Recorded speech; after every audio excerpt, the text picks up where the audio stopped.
I'm just here in a home that's barely a home. It's just a shell of a place to exist. A cage, a point of persecution. There's people who are threatening to kill me and kill my dog at this home, and there's no one cares about it because no one cares if I die. It's as simple as that. And I've already died and I was revived, and no one shed a tear. Look, it's hard to accept. No one gives a fuck, but that's life. It's hard for me to even consider the whole enormity of that, because I love people. I've always loved people, and I still love all my family and friends. Poor gullible fools. They've played into the hype, and they've listened to the hype, and they've been corrupted and turned against me, and it's been a really terrible journey. But there's death threats for me that are from intelligent government agents, and they're close by to my house, and they're threatening to harm Crystal and to kill her and kill me. And I know that they're intelligent government agents because they mention usernames such as Bazdod, which is Baron Dodger for short, and it's my Wikipedia editing handle. So this person mentioned Bazdod, which is obviously only he could know that if he was gang stalking me and electronically harassing me. And then so there's manipulation, there's planting of files, there's taking of files. I'm just totally exploited in every single way. And there's powerful people who are nearby, and they mention other things too. Like he mentioned also a word, nether zone. I didn't know what that meant, and I knew that it was a sign because they do that in an intelligent and designed way, in which it's obvious to you, but if you call it out to someone else, they just say, it's got nothing to do with it, it's coincidence, you're reading into things. And then they weaponize your illness, blame you for being paranoid, for calling out a factual thing. So you're damned if you do, and damned if you don't. So he called out nether zone, and I published my whole whistleblowing document, which consists of all the evidence over the years, collated it, put it onto Wikipedia, and then I published it. And I thought, I'll get out of this if I can just acknowledge the facts and demonstrate with evidence that this conspiracy has fucked me over, has got a malice with an intention to kill, and then covered it up, and is doing so again with systemic abuse and neglect, in which it causes a terrible situation of a designed poverty, which is in breach of every legal human right that I have, and has manipulated the entire system to redact my prosperity over years from 20 years ago. And it's been a difficult road, my life, and I've survived with very little most of the time, or homeless, in spite of the intention of harm and judgment and of conspiracy, and of towing the party line of these perpetrators who have orchestrated this destruction on me. So yeah, he mentioned nether zone, and then I uploaded it all to Wikipedia, and I thought, bloody hell, I might even get it over the line, get someone to listen to me, or someone to seriously just legitimise a bit of evidence. And so I get an email from Wikipedia. Lo and behold, there's a username at Wikipedia, and they're a big boss, and they say, oh, we've just removed your edits because blah, blah, blah, and we've also deleted your profile. So the gang stalker, who's close to my house, an intelligent government agent who's threatened to kill me, kill my dog, and has stalked me, harassed me, and is close by. And bear in mind, this is a violent conspiracy, and before that same entity, the same people, have sent an underworld government contracted thug inside a hospital to kick my ass. And that's not okay. That's the hospital and the police being complicit in a violent conspiracy. Who would have thought that's possible? How are they getting away with it? This is an absurd breach of every human and moral, ethical thing that's ever existed, especially in terms of members who are supposed to be upholding justice in society and is as leaders in the community and a place of care where you go for care, and they're condoning you being violent. You ask it, like, that's fucked up, right? So I know he was a contractor too, because just before he beat me up, he pointed out the thing on his t-shirt, and it was my tattoo on his t-shirt. And this is the method they use to identify themselves to me, which would make sense to me and reveal that they're there for me. And in an intelligent way, they're kind of saying, we're here for you, and this is for you and you only. And they act with impunity. They can infiltrate any organisation, a hospital, the police, the government, friends and family. They're a very powerful, covert and manipulative force that's vastly intelligent, and they've got it in for me. And this has been a really shit thing for me, because I've been struggling for a long time in poverty and with no human rights, or my human rights obliterated, and my legal rights just non-existent. So it's corruption, and the powers that be have manipulated the political and social systems right back until 1993, and when I was early 20s and doing my book and at the age and all that kind of stuff. And it's been evident that this process of the reduction of all my prosperity in a way that's been manipulating the structures that exist, the ones in society, the legal ones, the political ones, and institutions, organisations, for the purposes of shame, stigma, neglect, abuse and discrimination. All things that I campaigned against for 30 years as an altruistic gesture of goodwill, because I'm interested in humanity and I like hearing people's stories. So the level of betrayal for me, now that I'm totally alone with nothing and no one, is pretty brutal and palpable. But anyway, so what was I saying? So these powerful people threatened to kill me. No, okay. And the death threat's not too good. I created the police last time. Oh no. I first rang him and pretended I was my dad. And then they said, he's listed as a missing person. Well, that would be because the police keep running me out of my accommodation, threatening the Mental Health Act. Like, it's just so shit.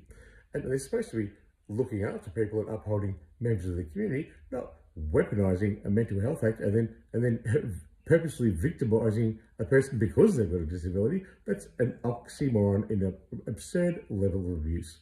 So a few times when I've been a missing person, about 4 or 5 times, I'm not missing. I've got a YouTube channel screaming for attention. You wouldn't read about it. So they use the law, and the law works in a particular way for powerful and the privileged, but it doesn't work for me, and that's been really shit. And so they ran me out of the home, and they chased me out into a hostel. I'm hiding in a hostel away from the police. I'm trying not to go to hospital because I died there and they're all in on it. I don't want to go back there, so I'm hiding in a hotel with my dog, with my beautiful. I've got a disability. That's my therapy dog. Are you gagging on my big black gay cut cock? I'm not black, but a fact's not a fact anymore. So I'm hiding in a hostel. I'm go out in the morning to walk my dog, to be really quiet about it, and an out-of-control car careers down the street and literally fucking runs us over in the street. Holy fucking shitballs, I'm thrown across the fucking road, I lose my glasses, the dog's gone, took off down the road, injured, I'm on the ground, I'm bleeding, this woman comes feigning a fucking disaster and like she cared out of the car, and then they're fussing around, and then years later I realised, a while later, that the conditions were created intentionally, covertly, and with vast intelligence with which to create the conditions that I couldn't call authorities. That means a manipulation by powerful forces of law enforcement agencies and the Mental Health Act and the Hospital Act and all things to do with human rights, disability and everyone involved. It is a very covert and intelligent way.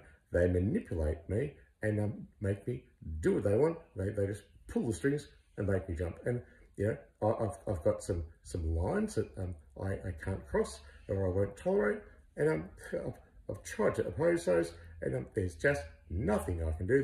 This covert malicious victimisation of me acts with impunity, and everyone else is on board to not do anything about it. So that's just shit. What was I going to say? So this is I mean, killers here. They follow me around in my car. I'm driving around. I mean, the NDIS are my abusers. They're the statutory authority that's legally and morally and ethically obliged to care for me as a person with a disability. Holy shitballs, as we can see, there's a government tyranny, a mandate on a targeted individual, and this is just fucking out the window. So you've got Cal Graham. Hi Cal, how you going? Thanks for rejecting the OT report and the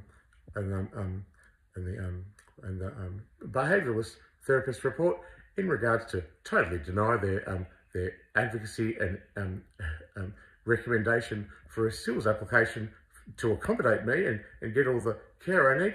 I was really use critical thought and use great compassion in able to get those reports, tear them the fuck up, and just chuck it out and just say, you know what, you don't get SILS, and you know what, you also don't get your psychiatrist, your psychologist, your drug and alcohol. You don't get any of that because you know it's not reasonable and necessary. Fuck it all off. Just dump it. You know, this is what Cal Graham from the NDIS, this gang stalker, this public official who's literally just a pawn, just a part of the morose, of the beige brigade. She's got no intelligence. She's got no critical thought. She's just been bribed and paid by the government to toe the party line and keep me in poverty. She's a really uncourageous and conceitedly privileged person, and all of these public officials are using their conceited and amazingly, compared to me, privileged positions. They got houses, they got cars, they got jobs, they got super, they've got insurance, they've got money, they've got food, they've got clothes, they've got freedom, they've got freedom from persecution. They're not prone to violent attacks. They've got legal rights, they've got human rights. They've got secretaries, they've got officers, they've got cars, they've got officers, they've got a workplace, they've got a political party, they've got all their friends and family, and they've got their business, and they've got their banks, they've got all these things, and all of those things that I just mentioned are all things that got one by one systemically removed from my life. And if that's a profound injustice and the level of vertigo from the comparison of all these people compared to my position as a person who has nothing, who this deconstruction of my life and the abuse, neglect and torture has literally killed me. And I killed myself, and then I was revived from certain death only to suffer the same neglect and betrayal, and that no one cared and no one stood up for me. It's a really cosmic, biblical, absolute fucking forsaking. I really, it just blows my mind, you know. I'm normally a happy and content person, and I've learned to live with so much less than what anyone could humanly possibly even think that was barely necessary for them to live. And I appreciate nature. I appreciate a shag when I get it. I appreciate my dog, the grass, the trees. Every second I live that's free from someone punching me in the fucking head, I'm really grateful, because that can happen any single time, and they could do it, and they could do it with impunity. And you know what? No one would care. In actual fact, no one would care if I was persecuted to death, or the conditions for my poverty were so immeasurably bad and so much entrenched in poverty, with no human rights, no legal rights, and taking everything away, that if I killed myself from the neglect and the abuse, which is a designed systemic thing, which is from all agencies and the government, and then orchestrated by the originators of this, Steve Ioannidis, Russell Ball, these powerful, whoops, sorry, Crystal, these powerful people, and then everyone else has fallen into line. It's like there's a hive mind. People are corruptible. They're bought, they're swayed, they're influenced. You know, I'm a reasonable human being. And I've always said sorry when I've upset people, even when I'm a little bit paranoid that I've potentially done something wrong. Then I share it all out, and then it uses ammunition against it to then attack me. It's just absurd.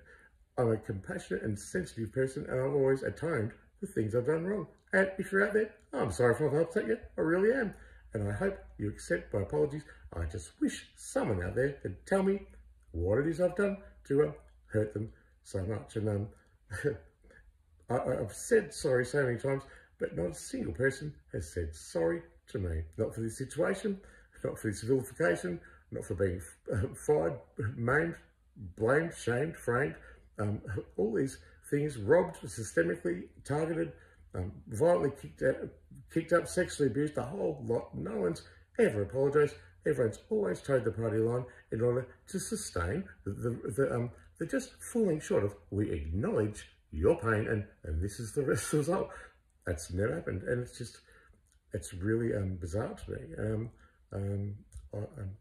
I reckon I should do a little rant and say, you know what, and give people the opportunity and show everyone that I'm the better person to indicate how people have harmed me.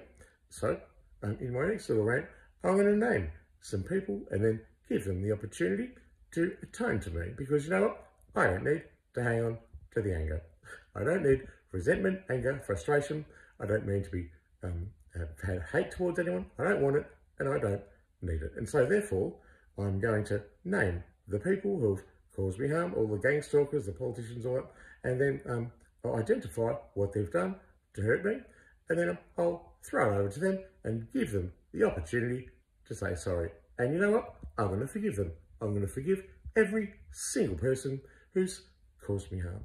And that's a good thing for me, because I don't have to live with the headache of feeling hate towards people, and then they can be atoned for the malice with which they've harmed me, and that would also relieve them. It'd be a Christ-like thing. It'd be upholding the holding. So this is what I'm going to do, and there's I just wanted to say, I forgot my train of thought. That I always forget my train of thought. It's the brain injury. I really can't. Just a stream of consciousness these days from one thing to the next, and I can just get lost and confused. Like the house is a wreck. It's an abomination. Anyway, look, what was I going to say? I can't remember how I started this. Where did I start? I just want to make a point, and I totally lost my track. But the point is, that as a targeted individual, it's really shit, and the fact's not a fact. And who's ever got the most money and power wins. That's as simple as it is. But you know, I'm a human being, but I'm just trying to find a cosmic solution to all this. You know, like, I'm a kind person. I've demonstrated my merit that's earned over a lifetime. I'd like to see where these public officials and Steve Ioannidis and Tim Goss and Liz Linsberg and you know, Anthony Albanese and Member Pinnell and all these gang stalks and all these people and lawyers and politicians, I'd like to see where their altruism is, and where they've given their time free and they've put their voice to a video or said something in public and actually been authentic and exposed who they are, what they do, and a little bit about their life. But we don't see that. All we see is me doing it, and for that I'm vilified and then called mad. So, you know, it's damned if you do, damned if you don't. I know who I am. I love who I am. I've said sorry to all those people that needed to be said sorry to, and I accept apologies for people who have caused me harm, and I'll name them, and I will forgive them. So that's my take on it. So anyway, I forgot what I was going to say. I started this with something and just totally lost track. Oh, the killings. That's right. So the killings. So I've been threatened to be killed. There's people out there. I've been accused some horrible fucking taboo stuff, which is total bullshit. It's for the purposes of protecting Steve Ioannidis, who's a manipulative and master manipulator, who's convinced an entire country and all my family and friends to never acknowledge that that relationship happened. So clearly, when it comes to my persecution, things that are true are not a fact, and facts are true. So it doesn't really matter. And what can be demonstrated is that people are corruptible, and this is an inherent thing that's in all mortal humans. That, is just part of their nature. I'm struggling to really believe this is happening to me, and I think I might be the return of Jesus Christ here to forgive everyone. But the thing is, or I could just be a totally mad, bullshit crazy rapist, extortionist, pedophile, terrorist, and I'm just no one, nothing. And when I'm dead, dust and bones, no one will care. The body will be burnt off, and I'll meant nothing because I'm nothing. But I'm not, because I'm actually a compassionate, truth-speaking, authentic, and honest person who's through his non-acknowledgement of any power or allegiance to any authority, a government, a religion, a family, a company. I'm a wild card, and I'm intelligent, and the government who need people to follow them, to keep in power, to give their permission to them to exist. I haven't done that, and I'm a wild card, and that's partly the reason why they're trying to silence me. I know I'm not unnoticed. Everyone hates me.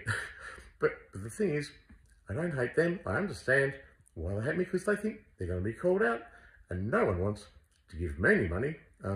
That's for the purposes of, I've demonstrated that I will be fearless in calling out the corruption to the Prime Minister, the Federal Court, to anyone who will acknowledge the corruption, because that is my moral and ethical obligation to humanity and society. So I've demonstrated I'll call it out, and no one wants to give me money because they're worried that them or all their mates are going to get sued. And that's basically the whole systemic and social way that public officials, lawyers and powerful people stick together. And ASIO, and we got ASIO involved, and it's pretty shit. I mean, how ironic is it that I've got paranoid schizophrenia, and you know the ASIO's after me? It's just like people go, oh yeah, just take your medication. Anyway, I'm gonna head off now. I don't know what I'm gonna do. I'm gonna sit here and enjoy the day. It's a God-given day. It's fucking awesome. And I exist, and I want to be here. I enjoy being here. I deserve to be here, and I am here, and I deserve a place to be, and everyone does. And I just think I exist in hope and love and resilience, in spite of the hate and malice that's all systemically pinned at me. But anyway, I'm here, and yeah. Apart from the death threats, I mean, someone could come through the door, blow my fucking head off, and who would care? But I'm here, and it's not okay that I get to stay in a house I can't afford, in poverty, under the NDIS, and the government and the police and law enforcement, everyone are allowing a person who's threatened to kill me and have the influence to edit what's publicised on Wikipedia. It's clearly a pretty absurd situation that's covert and very subtle, because they don't want to identify who they are or their positions, so I can't see them or identify them. Anyway, this is the smoke and mirrors life of a targeted individual and murder victim. Baron Dodger, who'd read about it?